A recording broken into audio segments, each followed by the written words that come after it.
লাগেনি কুড়ি ফুল গোবিন্দ সেবা লেগেছিল তো কেন? তাদের মাটিগুলো ভালো ছিল, আর আমাদের এখনো মাটিগুলো ভালো নয়। ওই জন্য বাবা একটা একটা সুযোগ্য একটা সৎ সন্তানের জন্ম দিতে পারছি না। একটা নেতাজির মতো ছেলের জন্ম হচ্ছে না বাবা, একটা ক্ষুদিরামের মতো ছেলের জন্ম হচ্ছে না, একটা বিবেকানন্দের মতো ছেলের জন্ম হচ্ছে না। কেন হচ্ছে না? শুধুমাত্র বাবা আমাদের মাগুলোর দোষ। আমরা মাগুলো ঠিক নয়। 5 বছর বয়সে বাবা প্রহ্লাদ পেয়েছিল আমার গৌর হরি বল, আমার ভগবানের কৃপা।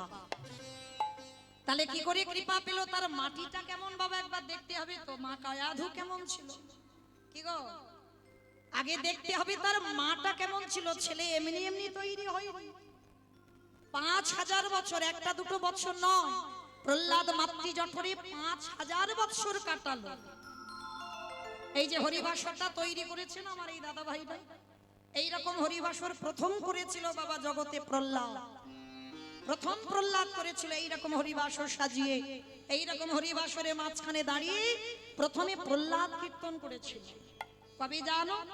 আপনারা জানেন বাবা হিরণ্যকশিপু দীর্ঘদিন তপস্যা করেছিল, আর এমন তপস্যা ঠান্ডার সময় বরফের উপরে বসে তপস্যা, গরমের সময় আগুন প্রজ্বলিত করে তপস্যা, মানে ঊর্ধ্ব পদে হেষ মুন্ডে এমন ভাবে কঠিন তপস্যা, মানে স্বর্গ মর্ত পাতাল বাবা একেবারে টলমল টলমল করছে।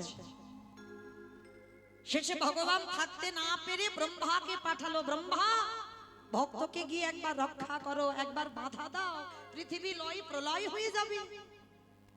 এরা তো যেমন তেমন ভক্ত ছিল না বাবা, এরা ছিল সেই স্বর্গের জয় বিজয়। হ্যাঁ, আজকের অপরাধের জন্য আজকের এইভাবে মানে শত্রুতা, যত শত্রুতা করবে ভগবানের কৃপা তত তাড়াতাড়ি পাওয়া যাবে। তাহলে সেই হিরণ্যকশিপুর তপস্যা করেছিল, ব্রহ্মা গিয়ে বর দিতে চাইল। ব্রহ্মাকে বলল, শোনো ব্রহ্মা, বর যদি দিতে হয় অমরত্ব দাও। বলে অসম্ভব, আমি নিজে অমর নয়, আর তোমারই অমরত্ব দেব কি করে? তখন বলল, শোনো, তাহলে অমরত্বের মতো আমি কিছু বর দিতে পারি। যেগুলো দিয়েছিল বাবা আমার থেকে আপনারা জানেন, দিনে মরবে না, রাতে মরবে না, মাসে মরবে না, বারে মরবে না, নারীতে মারবে না, পুরুষে মারবে না, পশুতে মারবে না, যে বর দিয়েছিল। তা মূর্খ হিরণ্যকশিপুর ভাবলো তাহলে তো আমি অমর। কিন্তু ভগবান তো বোকা নয়, একটা একটা জায়গায় ফাঁকা রেখে দিয়েছিল মা, একটা একটা জায়গায় ঠিক ভগবান রেখে দিয়েছিল কিভাবে ওকে বধ করা যাবে। তো যখন চলে এলো বাবা, কিন্তু কিছুতেই তপস্যা যখন ভঙ্গ করা যাচ্ছিল না, স্বর্গে দেবরাজ ইন্দ্র সিদ্ধান্ত নিল তপস্যা ভঙ্গ তখনই হবে কখন? যদি ওনার খুব প্রিয় মানুষকে ধরে আনা যায়। সিদ্ধান্ত নিল কয়াধুকে আনতে হবে, আর এই কয়াধুকে যদি নিয়ে আমি চলে আসি তাহলে কি হবে? হিরণ্যকশিপুরের কানে যাবে, আর সংবাদটা গেলে তপস্যা ভঙ্গ হয়ে যাবে। দেবরাজ ইন্দ্র রাতের অন্ধকারে গিয়ে মা কয়াধু টানতে টানতে আনছে। দেবর্ষি নারদের সঙ্গে সাক্ষাতে দেখা হলো বাবা, জঙ্গলে দেখা হয়ে গেল। আর নারদ বলেন, একই দেবরাজ, আপনি স্বর্গের রাজা হয়ে এইভাবে একটা নারী হরণ করে নিয়ে যাচ্ছেন, এটা অপরাধ, এটা অন্যায়, আপনি ওনাকে ছেড়ে দেন। কয়াধু মা তখন ছিল গর্ভবতী মা। ভালো করে বিচার করে বলবেন বাবা, রাতের অন্ধকারে কোনো নারীকে যদি ছেড়ে দেওয়া যায়, সমাজের সামনে তাকে নিয়ে যাওয়া হলো, আর রাতের অন্ধকারে যদি জঙ্গলে ছেড়ে দেওয়া যায়, তাকে কি সমাজ সতী বলে গণ্য করবে? কখনো করবে না। সবাই দ্বিচারিণী বলবে, কলঙ্কিনী বলবে, অসতী বলবে। কিন্তু নারদের কথা মতো কয়াধু কিন্তু ছেড়ে রেখে গেল। কিন্তু কয়াধু বা নারদের চরণ দুটো ধরে বলেছিল, হে দেবর্ষি, এই যে আমাকে আমার ঘর থেকে নিয়ে আসা হলো, এবার যদি আমার ঘরে ফিরে যাই সবাই আমাকে দ্বিচারিণী কলঙ্কিনী বলবে, তাহলে আমি থাকবো কোথায় বলে দেন? দেবর্ষি নারদ বলছে, দেখো মা, আমার নিজেরই থাকার জায়গা নাই, যেখানে রাত কাটে সেখানে কাটিয়ে দিই। তবে হ্যাঁ, এই জঙ্গলে একটা আশ্রম আছে, একটা কাজ করো, আজকে থেকে তুমি ওই আশ্রমে সাধু সেবা করো, তুলসী পত্র চয়ন করো, পুষ্প চয়ন করে এনে দাও, সাধুদের হাতে হাতে একটু কাজ করে দাও। কয়া ধুমা নারদের কথা মতো আশ্রমে রইল। ওদিকে কঠিন তপস্যা হিরণ্যকশিপুর, তখন প্রহ্লাদ মাতৃ জঠরে সাধু সেবা করে, ভক্ত সেবা করে, নিত্য ভগবানের কর্ম। ওই জন্য বাবা সমাজকে শিক্ষা দেওয়ার জন্য কীর্তন। যারা গর্ভবতী মা তাদের এইগুলো একটু আস্বাদন করতে হয়। তুমি যেমন হবে, যেমন আচরণ করবে, যেমন চলবে, তোমার গর্ভের সন্তান ঠিক সেই পথে ধাবিত হবে। মা যা আহার করে সন্তান তাই আহার করে। মার চলাফেরা যেমন হবে ছেলে মেয়ের উপরেই পড়বে। যদি বলো এটা আমার মুখের কথা, বিশ্বাস করতে হবে না। তার প্রমাণ তো বাবা মহাভারতে অভিমন্যু। মা যা শুনলো ছেলে তাই শুনলো, মা ঘুমালো ছেলে ঘুমালো, তার একেবারে উজ্জ্বল প্রমাণ। তাহলে মা যা খায় সন্তান তাই খায়, মা যা শোনে সন্তান তাই শোনে, আর মা যখনই ঘুমায় সন্তান গর্ভে তখনই ঘুমায়। এর প্রমাণ অভিমন্যু মহাভারতে। যদি মা ওই না ঘুমাতো, সুভদ্রা যদি না ঘুমাতো, তাহলে কি বাবা এইভাবে চলে যেতে হতো অভিমন্যুকে 16 বৎসর বয়সে। কতটুকু ছেলে ঘুমালো বলেই তো চক্রগুহে ওই আগমের কথাটা জানলো, কিন্তু নিগমের কথাটা শুনলো না। যার জন্যই তো কুরুক্ষেত্রের মাঠে প্রাণটা চলে গেল। এর জন্য জগৎকে সমাজকে শিক্ষা দিতে হয়। প্রত্যেকটা মায়ের কর্তব্য গর্ভের সন্তান নিয়ে তোমার চলাফেরা, তোমার আচরণটা যেন ঠিক ঠিক হয়, সেই রকমই হবে সন্তান। তো এইবার মা কয়াধু গর্ভবতী মা পুজো অর্চনার কাজ করে, সাধু সেবা করে, ভক্ত সেবা করে, বৈষ্ণব সেবা করে নিত্য। কিন্তু প্রতিদিন কয়াধু মা কাঁদে, প্রতিদিন। একদিন দেবর্ষি নারদ প্রশ্ন করলেন, মা কয়াধু তুমি কাঁদছো কেন? স্বামীর জন্য মন খারাপ, নাকি সংসারের জন্য বাড়ি ফেলে এসেছো মন খারাপ? বলল না দেবর্ষি, তুমি যদি সত্যি ভগবানের কাছে হরি নাম শোনাও, তুমি যদি নারদ হও, তাহলে সত্যি কি তুমি জানো না আমার কাঁদার কারণটা কি? দেবর্ষি হেসে বলল, অবশ্যই জানি। তাহলে জানো যখন আমাকে প্রশ্ন করলে কেন যে আমি কাঁদছি কেন? কি মায়েরা আপনারা বলতে পারবেন কয়াধু মা কাঁদছে কেন? স্বামীর জন্য নয়, ঘর বাড়ির জন্য নয়, সংসারের জন্য নয়, ভগবানের জন্য নয়, তাহলে কাঁদছে কেন? গর্ভে সন্তানের জন্য না, তাও নয়, তাহলে কাঁদছে কেন? ওই যে সন্তানটা গর্ভে আছে, তার যদি জন্ম আশ্রমে হয়, তাহলে সমাজ কি করবে? সাধুদের মুখে চুনকালি লাগিয়ে দেবে। কি গো মা, দেবে কিনা? সবাই বলবে না এরা সাধু নামে কলঙ্ক। একটা নারী এদের আশ্রমে থাকে, সেই নারী গর্ভবতী, আবার এই নারীর সন্তান হয়েছে এই আশ্রমে, এই সাধুদের নামে কলঙ্ক হবে। এটাই ছিল কয়াধু মায়ের ভয়, আর এই ভয়ে সর্বদা কয়াধু মা কাঁদত। এই সাধু অপমানের জন্যই কিন্তু রাম রাবণের যুদ্ধ। দেখেন বাবা, দুটো কারণে যুদ্ধ হয়েছিল। একটা কারণ, রাবণ যখন সীতামাকে চুরি করতে আসে সাধু বেশ ধরেছিল।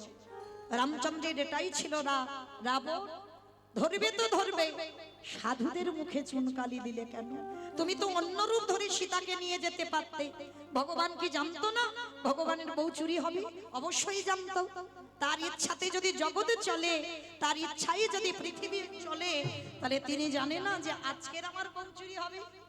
জানতো।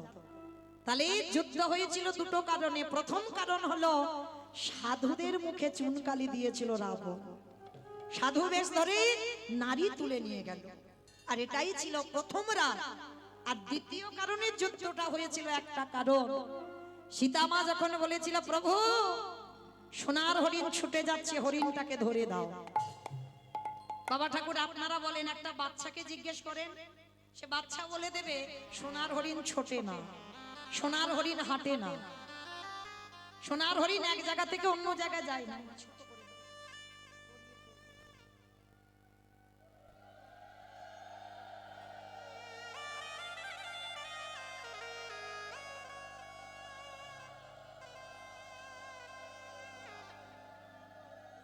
নিতাই গৌর প্রেমানন্দে, হরি বল, হরি বল, হরি বল।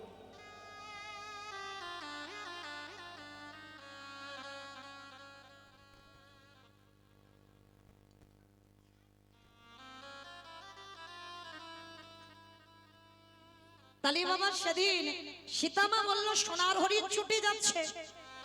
আপনারাই বলেন সোনার হরিণ তো ছোটে না, একটা বাচ্চা যদি জানে, আর আমার ভগবান যিনি বিশ্বের শ্রেষ্ঠ মালিক ভগবান তিনি জানে না যে সোনার হরিণ ছোটে না, সোনার হরিণ এক জায়গা থেকে আরেক জায়গা যায় না। তাহলে সীতামা বলল আর রামচন্দ্র পাগলের মতো ছুটলো। তাহলে আরে ভাই এটা আসল কারণ নয়। তাহলে কারণটা কি? রাম যদি হরিণ ধরতে না যেত, রাবণ তো সীতা চুরি করতে পারত না। আর সীতা যদি চুরি না হতো, লঙ্কাতে লক্ষ্মী প্রতিষ্ঠা পেত না। লঙ্কাতে যদি লক্ষ্মী প্রতিষ্ঠা না হতো, ওই লঙ্কাতে তুলসী গাছ জন্মাতো না। তুলসী পাতা না হলে মহাপ্রসাদ হতো না। মহাপ্রসাদ না হলে ভক্ত সমাজে বিতরণ হতো না। ভক্ত সমাজে বিতরণ না হলে কৃষ্ণ ভক্তির উদয় হতো না। কৃষ্ণ ভক্তির উদয় না হলে রাবণের বংশ কোনদিন উদ্ধার হতো না।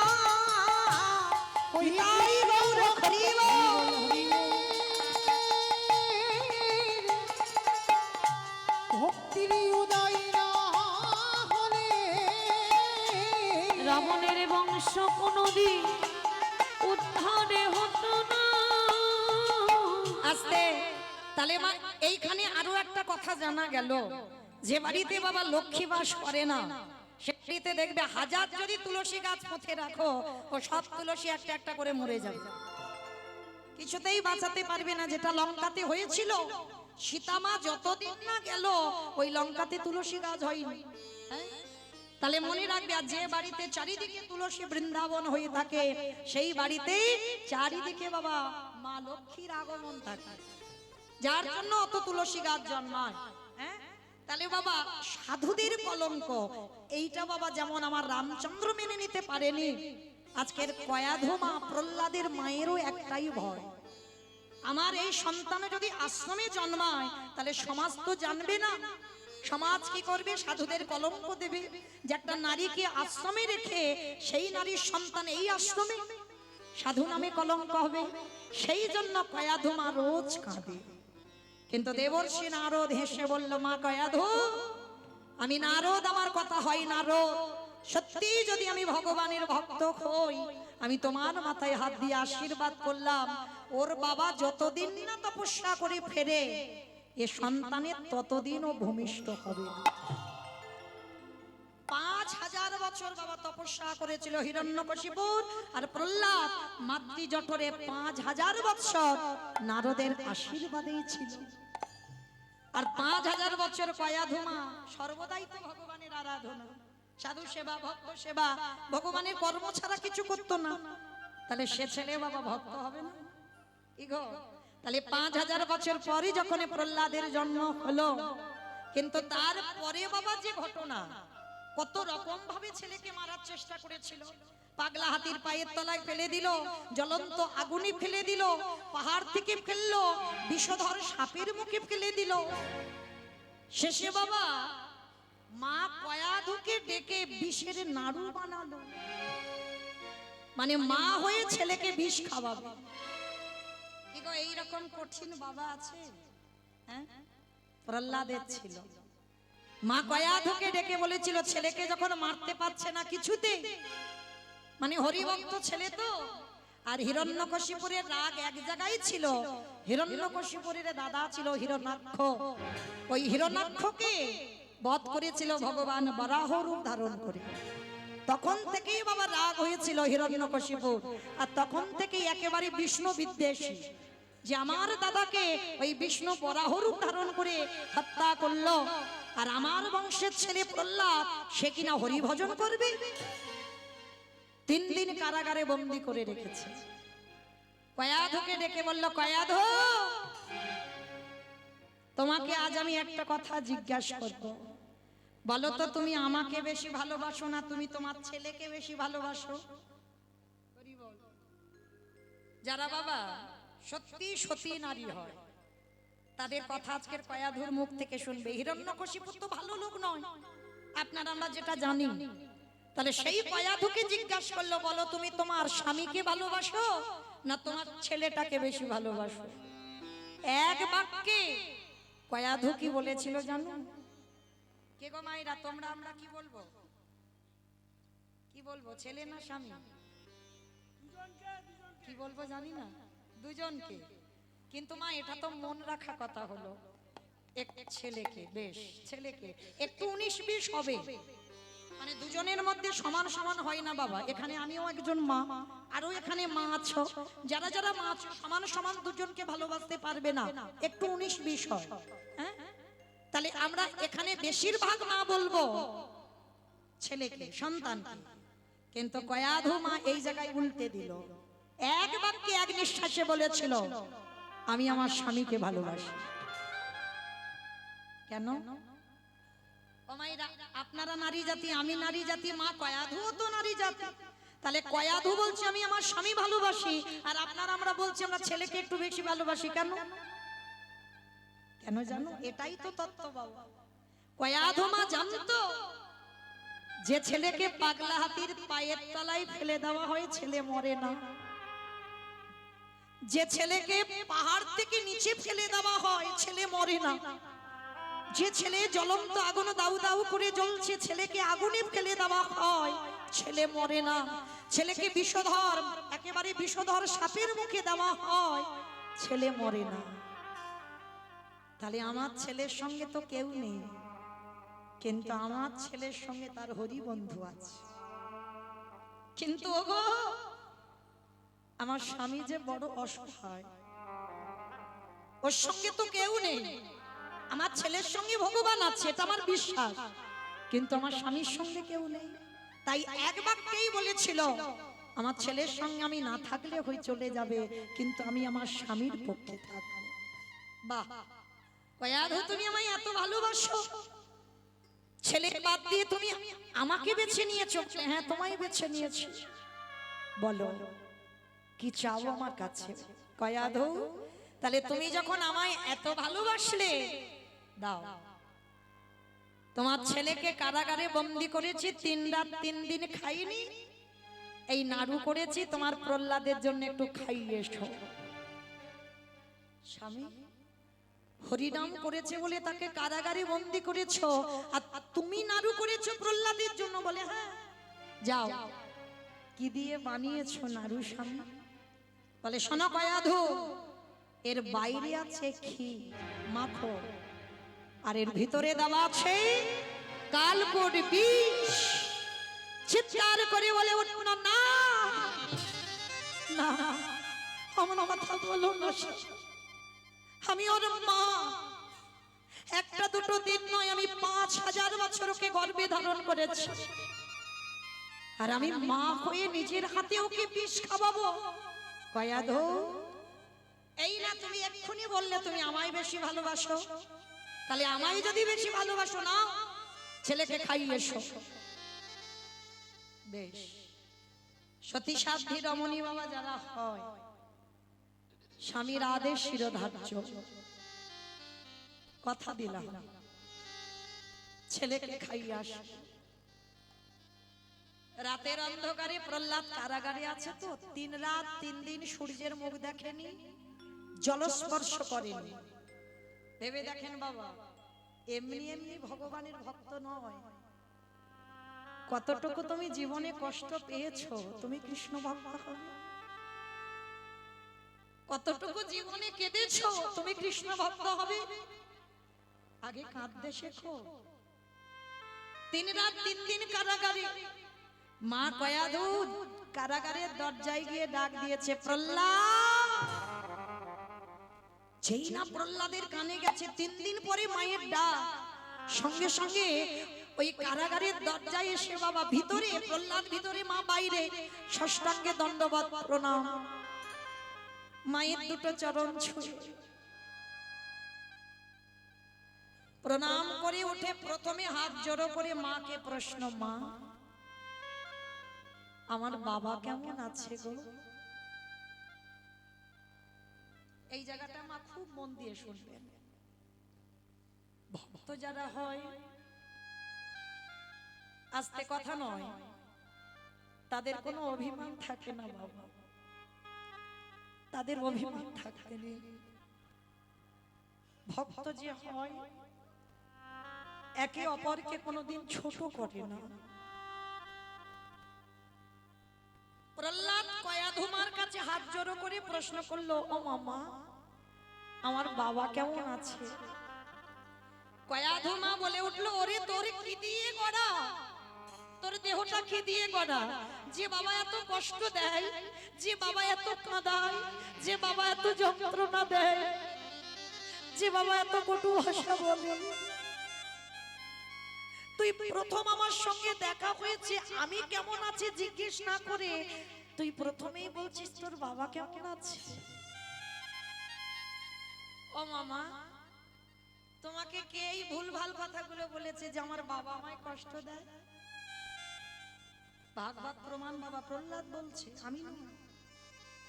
অনেকে আছে না বাবা, জীবনে যখন দুঃখ আসে কারোর ঘাড়ে চাপিয়ে দেয়, অমুকের জন্য আমার জীবনটা বরবাদ। কি মা বলি না বাস্তবে? যখন দুঃখ আসে, আচ্ছা মা একজন ভক্ত বলতে পারবে যখন জীবনে সুখ আসে, কই তখন ভগবানের কাছে গিয়ে কাউকে দোষারোপ করো যে অমুকের জন্য আমার এত সুখ? কেন বলো না? কিসের জন্য বলো না?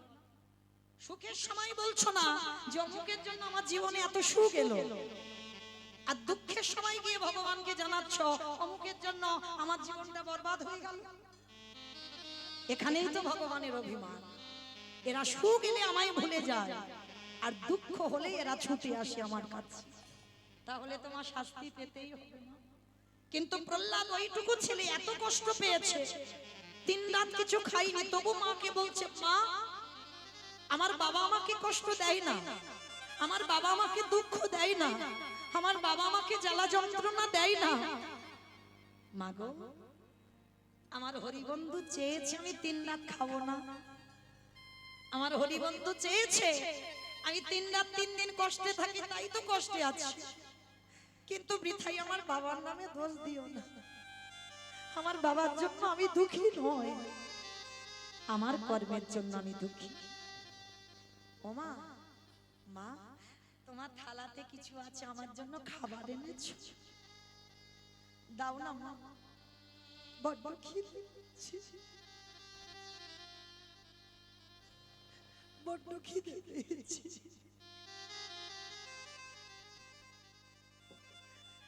সঙ্গে সঙ্গে নারদ থালাটা কেড়ে নিয়ে বলছে, না না বাবা না, এটা তুই খেতে চাস না। মার অলক্ষ্যে ছেলে বিষ খায় এটা দেখা যায়, মা সাক্ষাতে কি করে বিষ খাবে দেখতে? মা মা তো জানি এই নাড়ুতে বিষ আছে। না বাবা, এই নাড়ু তুই মা দাও না মা, বড্ড খিদে পেয়েছে। আমি কোনোদিন এমন করে খিদের জন্য তোমার কাছে চাই, একটা নাড়ু দাও না মা। মা কয়াধু কিছুতে দেবে না। আর প্রহ্লাদ কি করেছে, কারাগারের ভিতর থেকে হাতটা বের করে একেবারে নাড়ুর থালা থেকে একটা নাড়ু কেড়ে নিল। আর যেই না জোর করে নাড়ু কেড়ে নিল, সঙ্গে সঙ্গে ওই কারাগারের দরজা মা কয়াধু আমার অচৈতন্য হয়ে পড়ে গেল। ওরে প্রহ্লাদ, তাই বউরা হরি বল হরি বল হরি বল।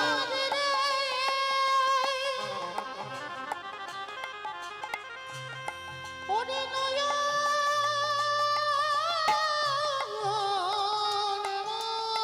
মণি, ওরে খোকারে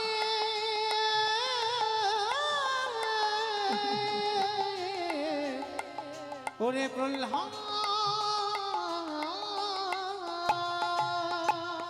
যেই না চৈতন্য হয়ে গেল মা, মনে রাখবে মা, সব নয়নে দর্শন হয় না। প্রহ্লাদের মতো ছেলেকে যে মা গর্বে ধরলো, এতক্ষণ আমার ভগবান আসতে পারছিল না কেন? তার মা ছিল। সব নয়নে তো দেখা যায় না গো। এখানে যারা দাঁড়িয়ে আছো, বসে আছো, আমি কীর্তনিয়া সম্প্রদায়, দন্তের সভা সভা মানে সর্বস্ব, তালেবের সময় সবে মানে মরা। যারা যারা বসে আছো, এই দুটো চোখ হলো মরা চোখ। এই মরা চোখে কোনদিন আমার গোবিন্দ দর্শন হয় না। এই মরা নিতাই গৌর হরি বল হরি বল।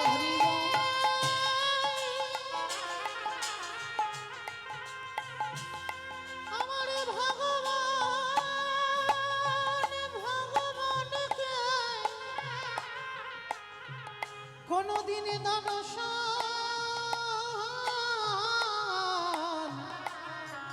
দর্শন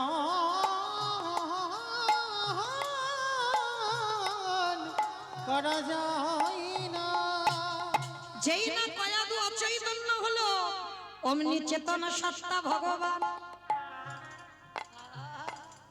ওই কারাগারের দরজার ভিতরে সবে প্রহ্লাদ খিদের জ্বালাই নাড়ুটা বদনে দেবে, পিছন থেকে ভগবান এসে হাতটা চেপে ধরলো। প্রহ্লাদের ওরে দে দে আমায় একটু নাড়ু নাড়ু দে বন্ধু।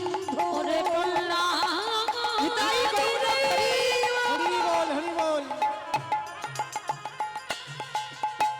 আমায় দেবে একটু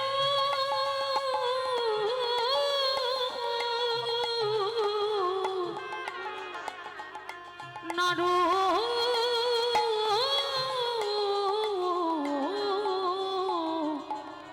দে রে। এই যে কে গো তুমি? এই কারাগারে আমি এতদিন একা ছিলাম, তুমি কোথা থেকে ঢুকলে? তুমি কে? হাই ভগবান, আমায় চিনলি না? আমি তোর হরিবন্ধু। তো হরিবন্ধু? আমি কোনোদিন তোমায় দেখিনি, হঠাৎ হরিবন্ধু কি করে হলে? সে কি রে, একসঙ্গে পাঠশালায় যখন যেতিস খেলা করতাম, মনে পড়ছে না? শোন, তুই 3 দিন খাসনি বলে আমি খাইনি। কি গো মায়েরা, আমরা ভক্তরা শুধু বলি আমরা জীবনে কষ্ট পাই না ভাই, আমাদের থেকে 1000 গুণে বেশি আমার ভগবান কষ্ট পায়। কেন? তিনি হচ্ছে ভক্তাধীন, প্রতিটা ভক্তের হৃদয়ে বাস। তাহলে ভগবান ভক্তির থেকেও বেশি কষ্ট পায় ভগবান। এইবারে যেই না কারাগারে প্রবেশ করল, কারাগারে প্রবেশ করা মাত্র প্রহ্লাদ বলছে, আচ্ছা তুমি নাড়ু খাবে? ঠিক আছে, আমি 3 দিন খাইনি, তুমিও খাওনি। কি বাবা ঠাকুর, ভক্ত আছে বলে ভগবান সেবা পায়। কি গো মা, ভুল বললাম? ভক্তই আমার মাতা পিতা, ভক্তই আমার গুরু, ভক্ত আমার গুরু, ভক্তই আমার রেখেছে নাম বাঞ্ছা কল্পতরু। আমি যে ভক্ত নিতাই গৌর হরি বল হরি বল হরি বল। বড় ভালো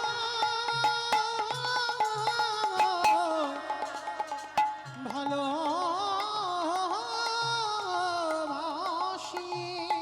ভক্ত যদি সেবা দেয় সেদিন সেবা পায়, ভক্ত যেদিন না দেয় সেবাই উপবাসে যায়। আমি উপবাস নিতাই গৌর হরি বল।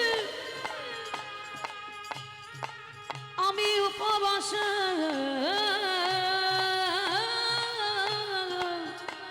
যাই রে। তাহলে আমার জন্য তুমি 3 দিন খাওনি, ঠিক আছে আগে তুমি খাও। কি গো মায়েরা, ভগবান আমার কত করুণা সিন্ধু, কত করুণাময়, কত দীনতার প্রতিমূর্তি আমার ভগবান। প্রহ্লাদের কাছ থেকে নাড়ুটা নিল, ভিতরে যে কালকুট বিষ হিরণ্যকশিপুরে দিয়েছিল ভক্তের জন্য, ভগবান সেই বিষ আহার করল। কি গো মায়েরা, আর কি চাও ভগবানের কাছে? আর কি চাও? ভক্তের জন্য ভগবান বিষ পর্যন্ত খায়, এর থেকে আর বড় পাওয়ার কিছু আছে? সমস্ত বিষ আমার ভগবান খেয়ে নিল, আর বাইরে ওই মাখমার খিটটা নিয়ে প্রহ্লাদকে খাওয়াচ্ছে। খা, আমি খেয়ে নিয়েছি, তুই এবার একটুখানি খা। হরি বল। মরল না তো, বাবা মরবার জন্য পাঠিয়েছিল। সকালবেলা দেখে না দিব্যি ছেলে বেঁচে আছে, কিন্তু দর্শন পেয়ে গেল এক প্রহরী। রাতের অন্ধকারে ওই কারাগারে যেন একটা জ্যোতির্ময় আলো, সাক্ষাতে দর্শন করলো এক প্রহরী। হিরণ্যকশিপুর সকালবেলা প্রহরীকে ডেকে বলল, প্রহরী ছেলেটা মরেছে সকালবেলা ফেলে দিয়া। মহারাজ,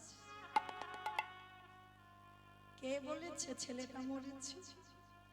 গিয়ে দেখবে, চলো। কি দেখবো? প্রহ্লাদ গিয়ে দেখছে সেই কারাগারে হরি ভজন করছে। ছোট ছোট হিরণ্যকশিপু, ছেলেকে বিষ খাওয়ালাম তবু বেঁচে আছে, কি করে বেঁচে আছে? প্রহরী বলল, মহারাজ এবার আমায় বিদায় দাও, আর প্রহরীর কাজ আমি করব না। কেন প্রহরীর কাজ করবি না কেন? মহারাজ, যার চরণ পাবার জন্য যোগী গানে যোগে পাই না, মনি গানে মনি পাই না, ধ্যানী গানে ধ্যানে পাই না, ব্রহ্মা ব্রহ্মলোকে পাই না, ইন্দ্র ইন্দ্রলোকে পাই না, শিব শিবলোকে পাই না। সাক্ষাৎ আমি দর্শন করলাম কারাগারে তাকে, তাই দর্শন করার পর আমি আর এই প্রহরীর কাজ করব না। চিরদিনের মতো আমি যখন তাকে দর্শন পেলাম, আমি তার নাম করবার জন্য এখানে থেকে রওনা দেব। ওগো মহারাজ, নিতাই গৌর হরি হিরণ্যকশিপুরে দাঁড়িয়ে দাঁড়িয়ে কাঁদছে। প্রহরী হতে ভগবানের চরণ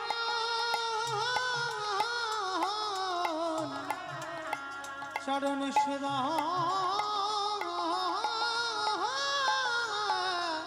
করিব। প্রহরী বলছে, মহারাজ আমি সাক্ষাতে দেখলাম ভগবান প্রহ্লাদকে খাওয়াচ্ছে আর নিজে বিষ খাচ্ছে, নিজে দেখেছি। দাঁড়িয়ে দাঁড়িয়ে হিরণ্যকশিপুর কাঁপছে। প্রহরী প্রহরী ওইখানে গিয়ে একেবারে দেখি ওই নাড়ুর একটু কণা যদি পড়ে থাকে, একটিবার ওই নাড়ুর একটু কণায় আমায় এনে এনে দে না। ওদের প্রসাদে নিতাই গৌর হরি বল, হরি হরিবল হরিবল। ওদের প্রসাদে প্রসাদ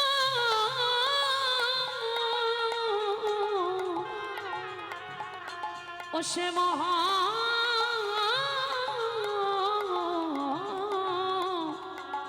প্রসাদ।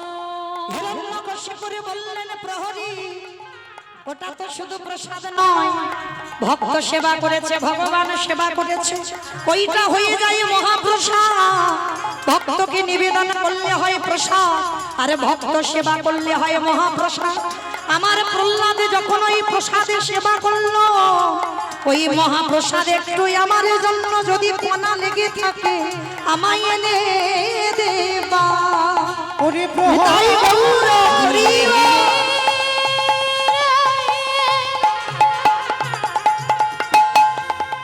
ওই মহাপ্রসাদ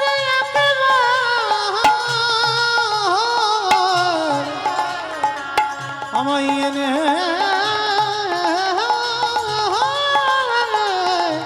দে। হিরণ্যকশিপুরের চৈতন্য হলো। তাহলে বাবা এইটুকু জায়গায় আমরা আস্বাদন করে কি বুঝলাম? বাঁধনে বন্দী হলো। একেবারে কৃষ্ণ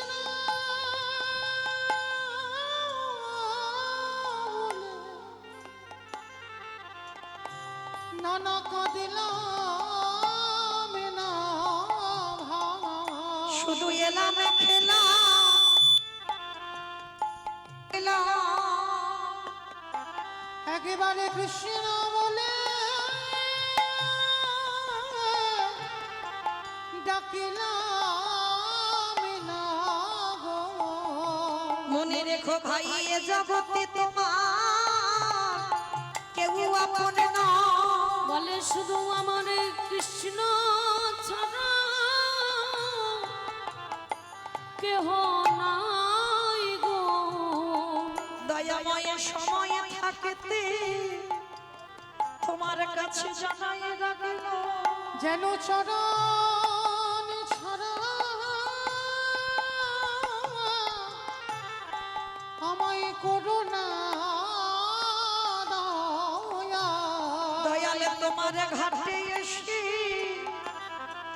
বসে রইল। এবারে হাতে ধরে আমায় পারে করে দাও। হৃদয়ময় শেষের দিনে তুমি ছাড়াই আমার আরে বন্ধু কেহ নাই। তাই তো ওই চরণে আমি সবই সপিলাম। আমার জাতি কুলমা আমি গুরু গৌর বলি আমার বলতে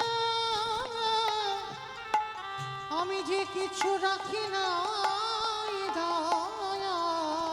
তুমি জানো আমার ছোট ছড়া করুণা দয়া। শুধু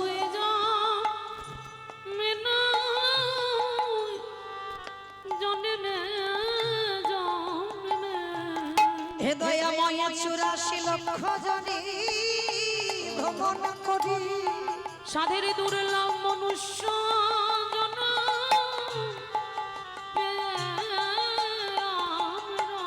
তুমি জানো আমার চরণে ছাড়া করুণা দয়া। আমি আগে ভাগে জানাইয়ে রাখিলাম। তোমার ওই চরণে আমি বিকাই দিলাম। বলি আমার বলতে কিছু রাখি না। তুমি আমার কেশে ধরে টেনে নিও। আমি যে মায়া মাঝে পড়ে আছি দয়া। তুমি আমার মায়ার বন্ধন মুক্ত করো। তোমার ওই চরণে জানাইয়ে আমি আগে ভাগে জানাই দিলাম। নিতাই গৌর হরি। জানাইয়ে রাখিলাম। জন্মে নয় জন্মে জন্মে নাম যাবে আর পচা দেহ যাবে। আমাইরা শিশুকালে কৃষ্ণ ভজে কৃষ্ণ পাবার আসে। কৃষ্ণ পাবার আসে ওগো যৌবনেতে কৃষ্ণ ভজে আসে বা না আসে। আসে বা না আসে। ওগো বৃদ্ধ কালে কৃষ্ণ ভজে জমির তর আসে।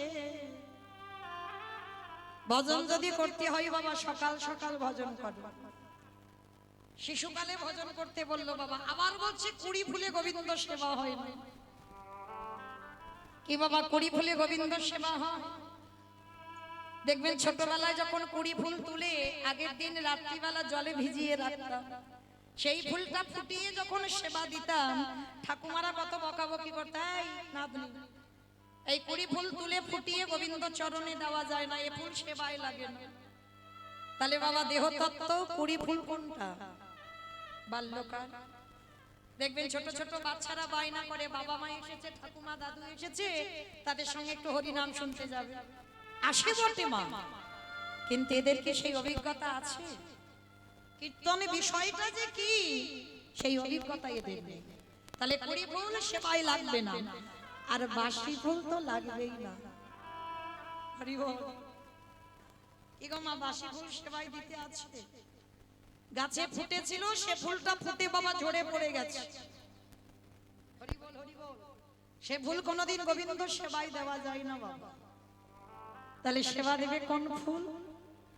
আর বাসি ফুল মানে তো দেহতত্ত্বে আমরা সবাই জানি এখানে, মানে আমি কীর্তনিয়া থেকে বাবা, আমার থেকে আপনাদের অভিজ্ঞতা বেশি হয়ে গেছে। বাসি ফুল মানে দেহতত্ত্বে বাবা বার্ধক্য দশা। একটু মিলিয়ে দেখেন, দন্ত পড়ে যাবে,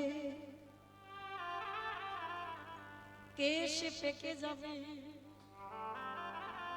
চামড়া গুলো আলগা হয়ে যাবে। এ ফুল গোবিন্দ সেবায় লাগবে না। কি গো মাইরা, যদিও একটু বসবার ইচ্ছা হয়, কীর্তন শুনতে একটু হয়তো ভালো লাগছে, একটু বসবো, কিন্তু বাবা কোমরে ব্যথা, তাহলে এ দেহটা সেবায় লাগলো না। স্নান করে ঠাকুর ঘরে গেছে বাবা, শরীর ভালো লাগছে, বারবার আহ্নিক করতে বসে বাবা ঢুলে ঢুলে পড়ে যাচ্ছে। এ ফুল গোবিন্দ সেবায় লাগবে। তাহলে সেবা দেবে কোন ফুল? যে ফুলটা আজকের গাছে ফুটেছে আর আজকের এর ফোটা ফুল সম। এটা আমার কথা নয়, মৌমিতা বলছে না, ভগবান বলছে আজকের ফোটা ফুল সম ভক্তের যৌবন কাল। এই যৌবন বলতে কি বোঝালো জানো ভগবান? যেদিন তোমার দেহের 10টা ইন্দ্রিয় সতেজ থাকবে মা, যেদিন দুটো হাত গোবিন্দ সেবায় লাগাতে পারবে, যেদিন তোমার দুটো চরণ গোবিন্দ স্থানে যেতে পারবে,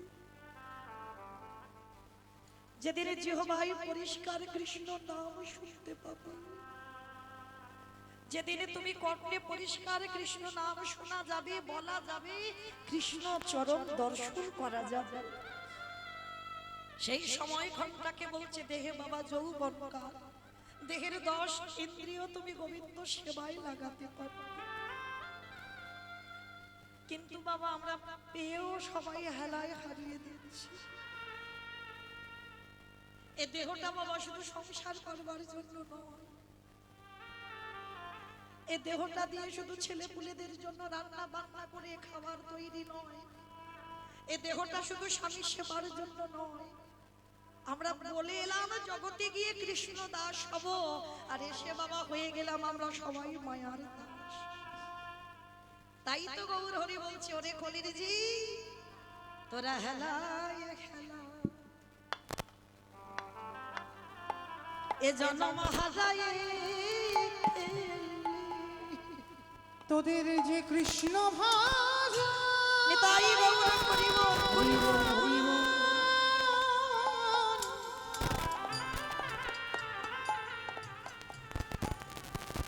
তোদের যে কৃষ্ণ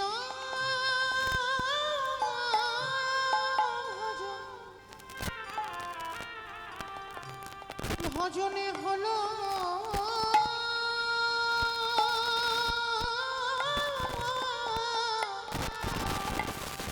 হলো না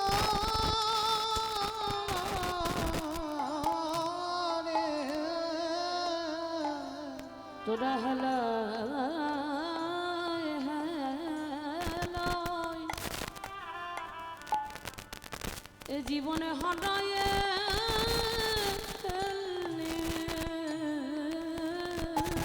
ওরে কলির জীবে সময় থাকতে আমরা তাদের চিনলাম না রে, একেবারে হা কৃষ্ণ বলে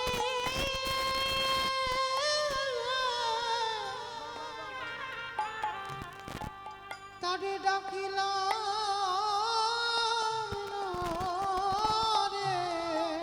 গৌর হরি বললেন কলির জ্ঞানন্ধজি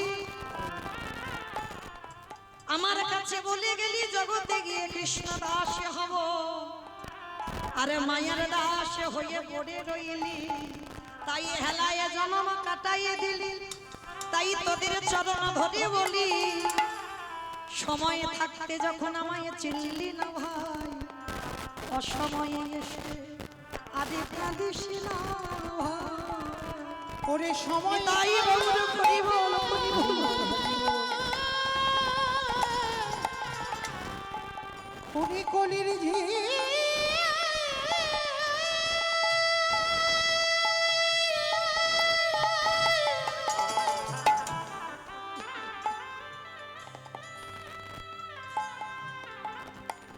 তোদের হাতে ধরে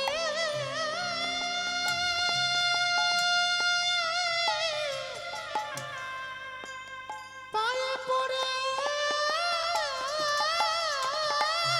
বলি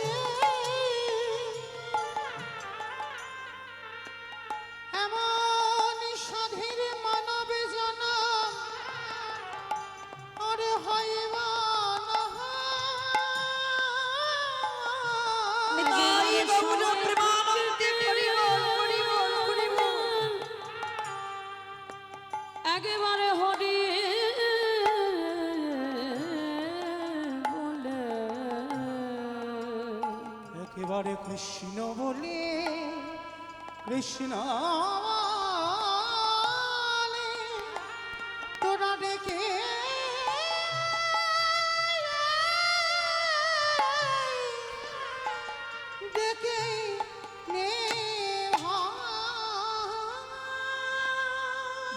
সময় থাকতে থাকতে ওই গৌর গোবিন্দ চরণে আশ্রয় করে আমারে ভগবানে কি করে জানো ওগো জনমে জনম আমারে দয়ালে তারে হয়ে যা যে জন সময় থাকতে নিতাই গৌর হরি বল হরি বল হরি বল ওই চরণে আশ্রয় করে ও যে জনমে জনম তারে হয়ে যা আস্তে এটা আমার কথা নয় বাবা প্রমাণ তো রয়ে গেছে কি গো আমরা মাটিগুলো তো ভালো নয় ওই জন্য বাবা কুড়ি ফুলটা সেবায় লাগছে না কি গো ভাগবতে প্রমাণ ধ্রুব লাগেনি বাবা কুড়ি ফুল গোবিন্দ সেবায় এ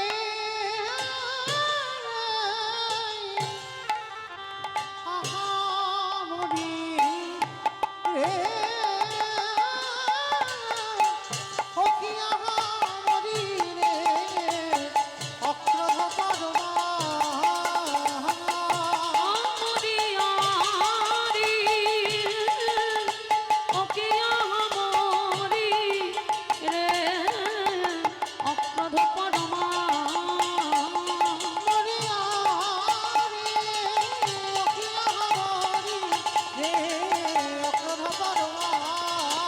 মরিয়ারে ওকে আমরি রে অক্রধ পরমা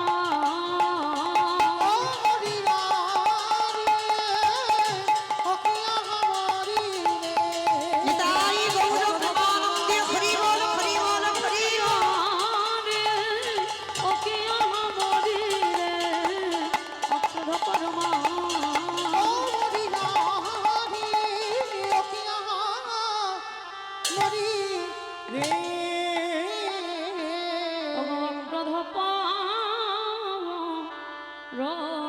রমানন্দ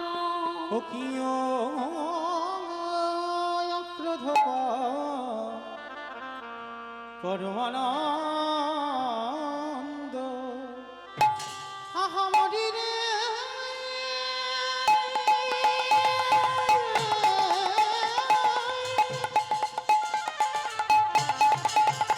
হরি বল হরি বল ও কি আহামরি রে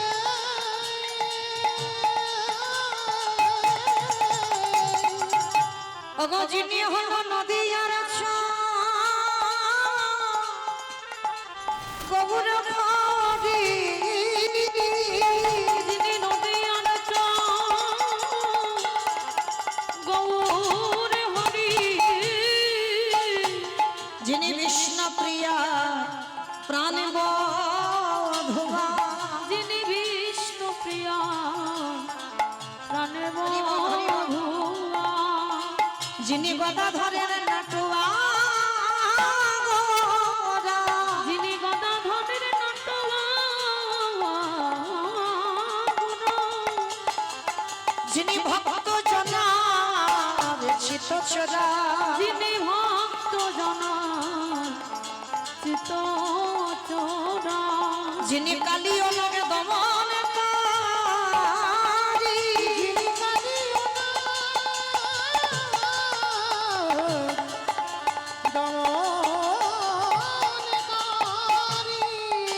যিনি পুতনা মক্ষণে কাঁদি যিনি পুতনা যিনি অকাশুরে বকাশুরে বাবাদিকারী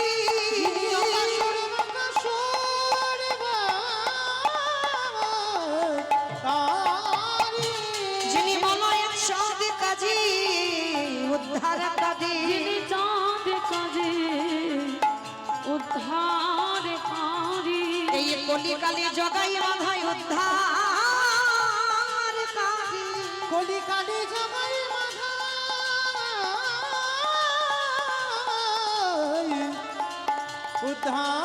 উদ্ধার করি ওগো কিনা ভাবে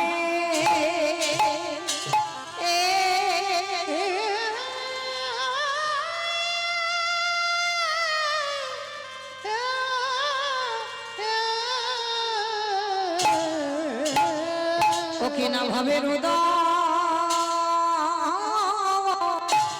হলো শশী সচিনন্দন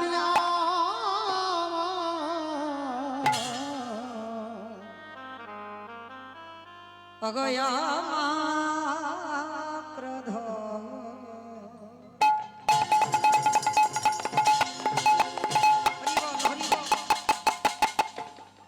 অক্রোধ পরমা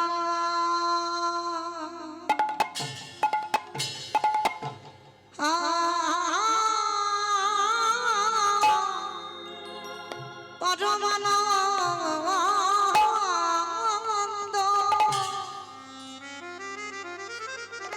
প্রভু আমার নিত্য নন্দ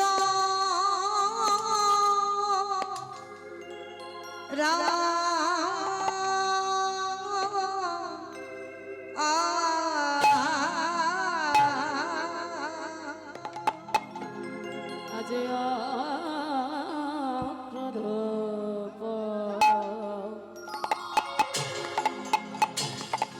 পরমা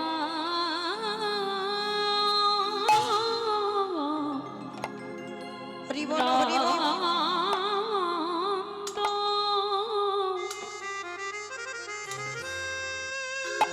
আমার উলুধ্বনি মাইর একটু প্রেম সে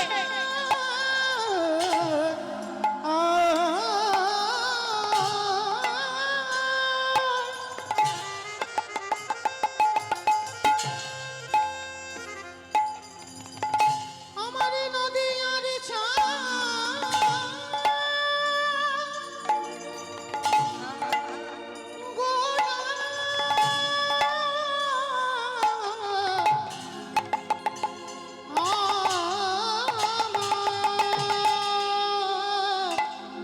হরি বল হরি বল সে যে নদী আই উদয়ে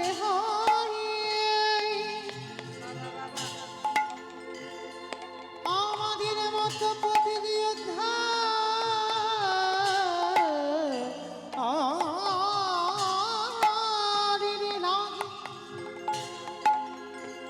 কলি জীবীর নারে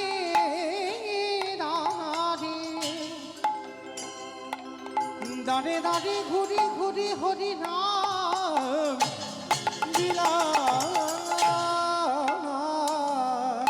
অক্রোধ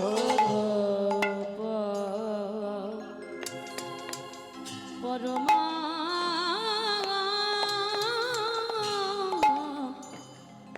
নন্দ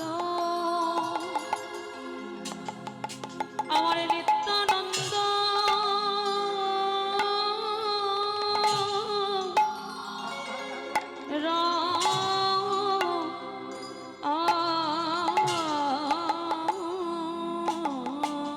অগয় অভিমান শূন্য নিগীতা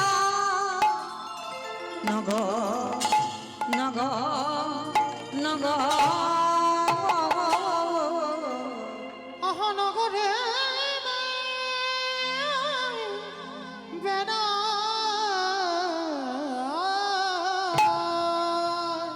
প্রভু আমার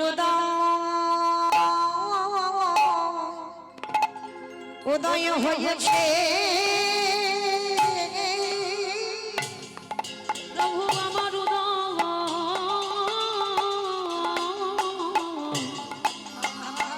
হয়েছে ওগো দেখো দেখো নদী আর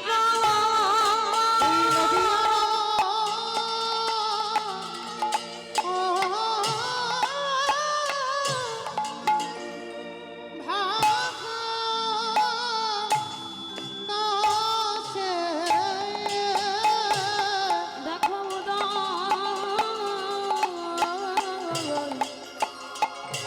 হয়েছে তোমরা একবারে যে দেখো দেখে না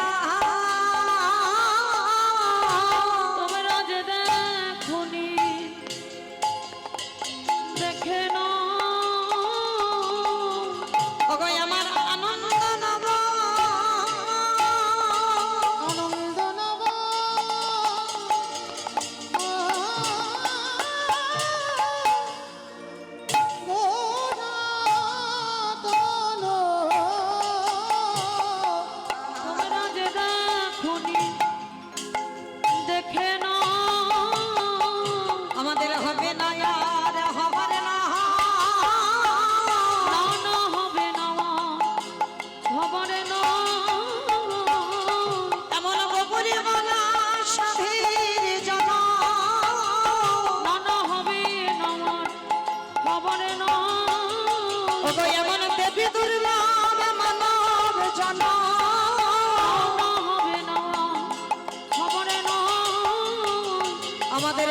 গৌর নিতাই দেখো এলো গৌর নিতাই ওগো হরি নাম বিলাইতে দেখো এলো গৌর নিতাই ওগো কৃষ্ণ প্রেমে প্রচারিতে এলো গৌর নিতাই এই মানব জন্ম ধন্য করিতে এলো গৌর নিতাই একেবারে ধনী দাও ধনী দাও এবারে ধনী দাও ধনী দাও একেবারে ধনী দাও ধনী দাও একেবারে ধনী দাও ধনী দাও ওগো ধনী দিলে ধনী পাবে একেবারে ধনী দাও ধনী দাও ওগো ধনী দিলে জন্ম ধন্য খাবে একেবারে ধনী দাও ধনী দাও ওগো ধনী দিলে জন্ম সফল খাবে একেবারে ধনী দাও ধনী দাও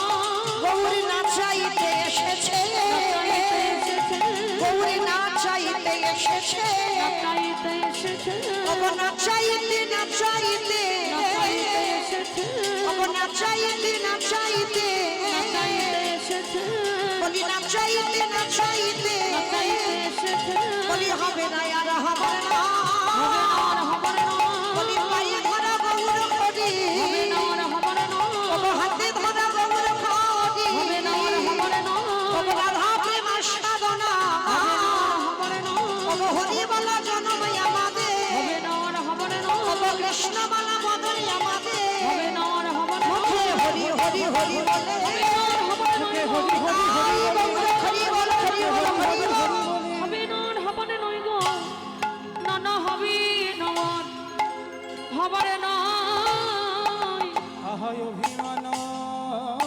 শূন্য নিতাই নগো নগো নগো রে আহা নগরে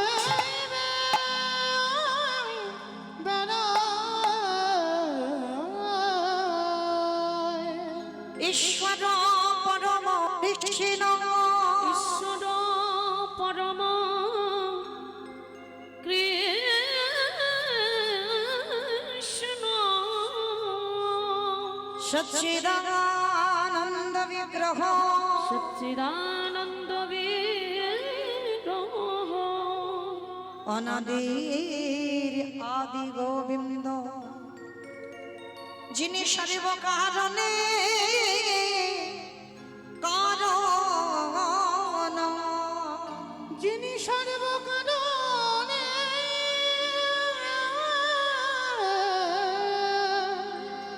কারণ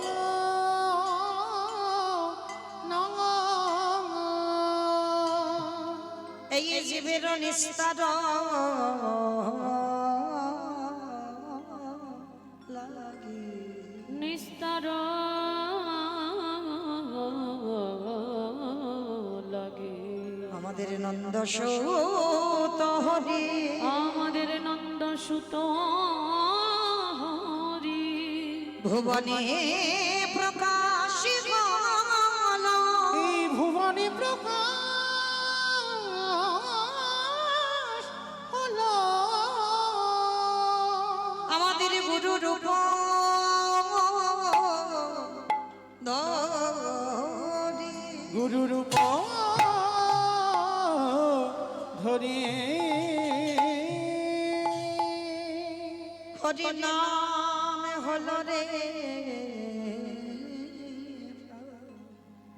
হরি নামে হলো রে ভাই আমাদের ভব পারের করি ভব পারে রে করি কৃষ্ণ নাম হলো রে এই কৃষ্ণ নাম হলো রে ভাই আমাদের ভব পারে তোরি ভব পারে তাই গৌরবন্দে হরি হরি। জানি তাই জয় রাধে শ্যাম জয় জগন্নাথ জয় মহাপ্রভু হরে কৃষ্ণ জয় রাধে শ্যাম সমবেত শুধু কৃষ্ণ অনুরাগী গৌর অনুরাগী মাতৃমণ্ডলী পিতৃমণ্ডলী আহুত অনাহুত ভাগত এই গ্রামবাসী বৃন্দ, যারা আমার রাধা গোবিন্দের, যারা আমার নিতাই গৌরের রাতুল চরণ আশ্রয় গ্রহণ করেছেন, তাহাদের সবাকার চরণে রইল আমার কোটি কোটি দণ্ডবত।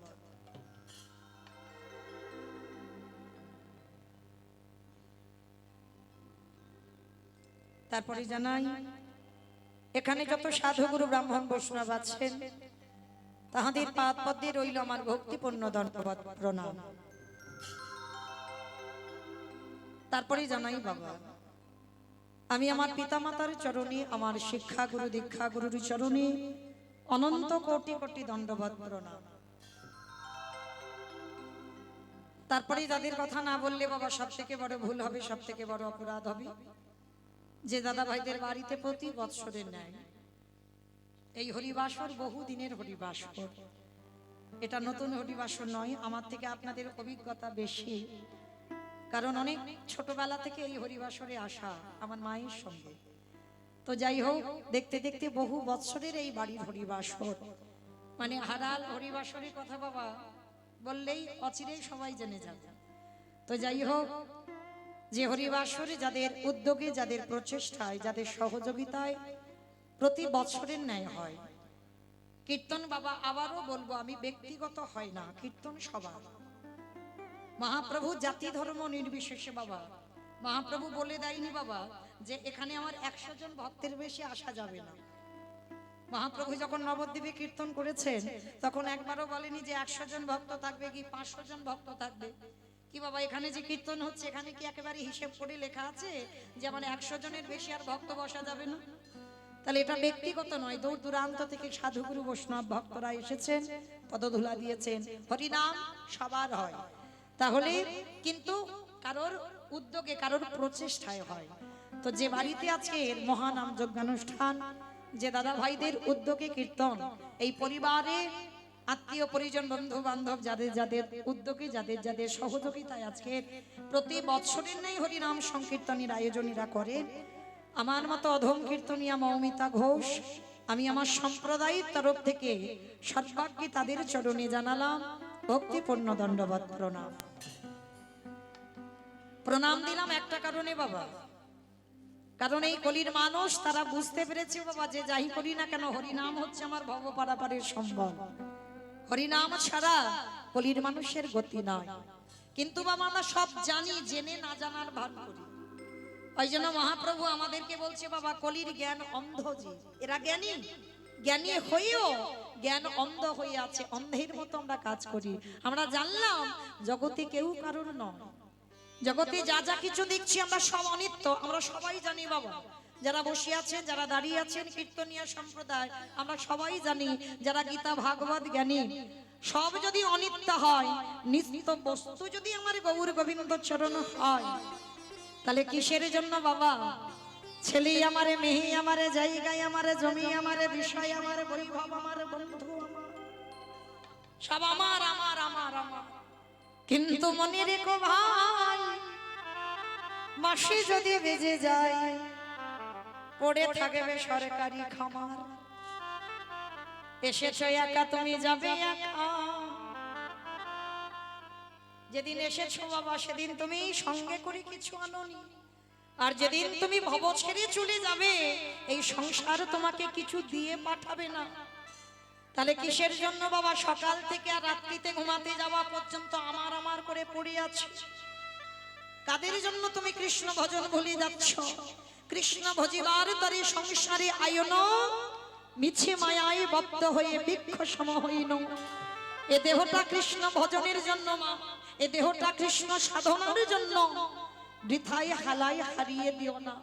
শেষের দিনে আমাদের কর্ম হবে সঙ্গী, তবে মা শুধু কর্ম সঙ্গী হবে না, আর একটা বস্তু সঙ্গে যাবে, যার জন্য তো বাবা এত বছর ধরে এই বাড়িতে এই হরিনাম সংকীর্তন।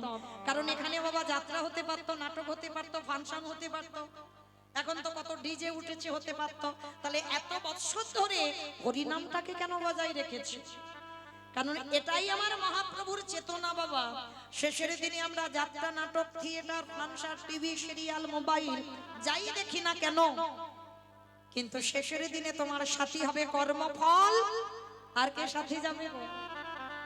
এই হরি নামে যাবে।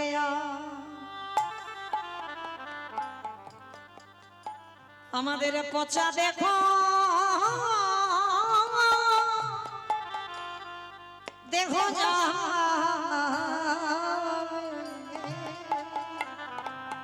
যেদিন তুমি ভাবো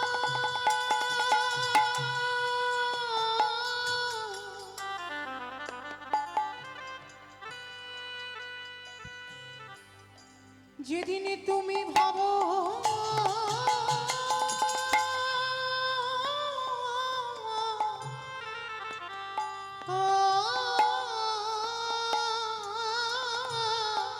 হরি বল হরি বল।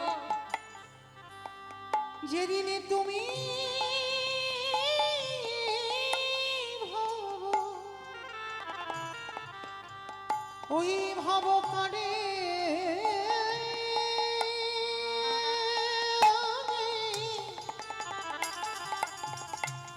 পারে যাবে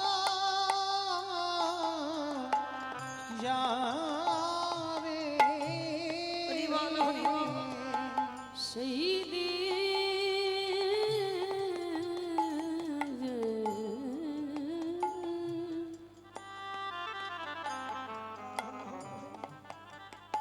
সেই দিন নামে যাবে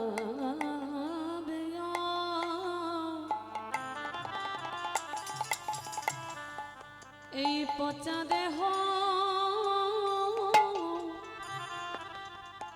ও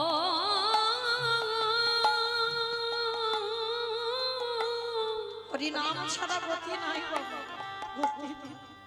দেহ যা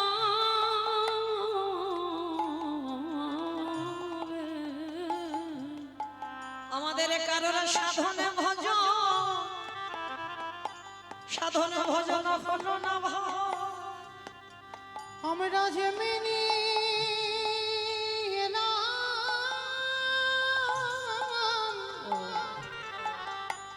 আমরা তেমনি সবাই আমরা মায়ার বাঁধনে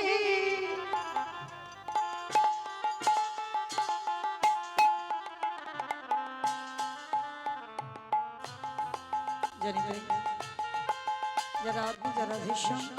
হরে কৃষ্ণ।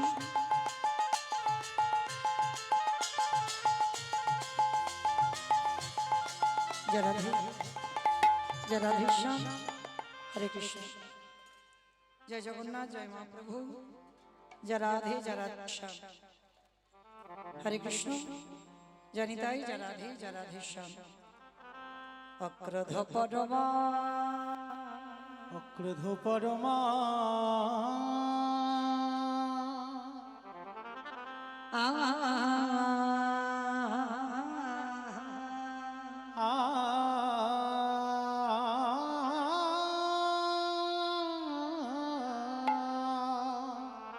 ও হে এ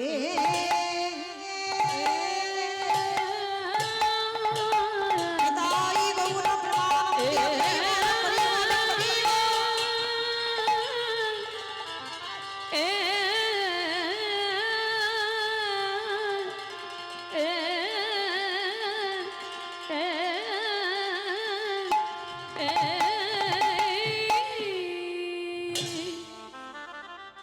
अजय क्रोध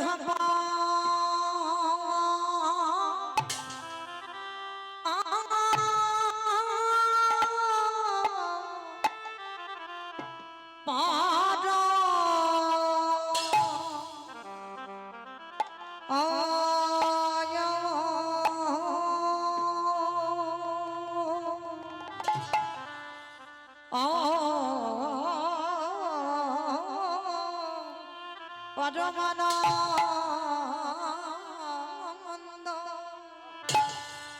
আহায় ক্রোধ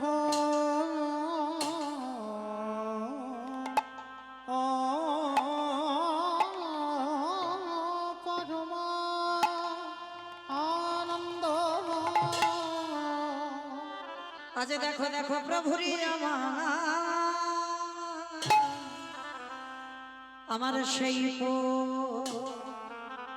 এরা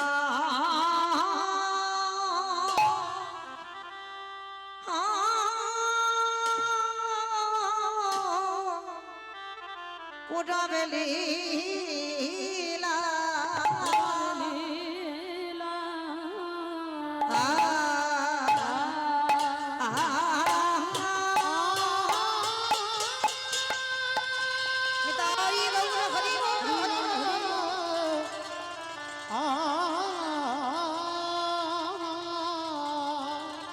দেখো দেখো প্রভুরে আমার পূর্বে লীলা সবা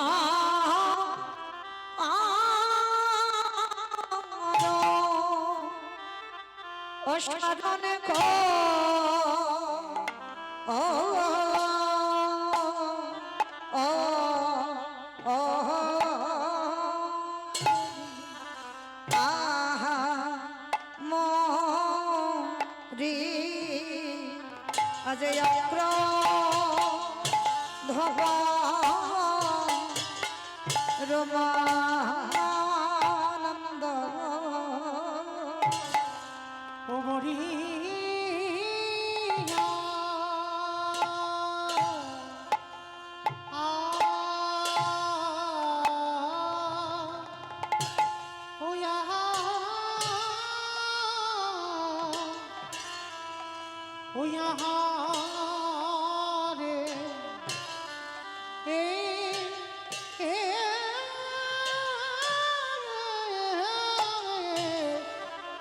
প্রভুরি আমার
লীলা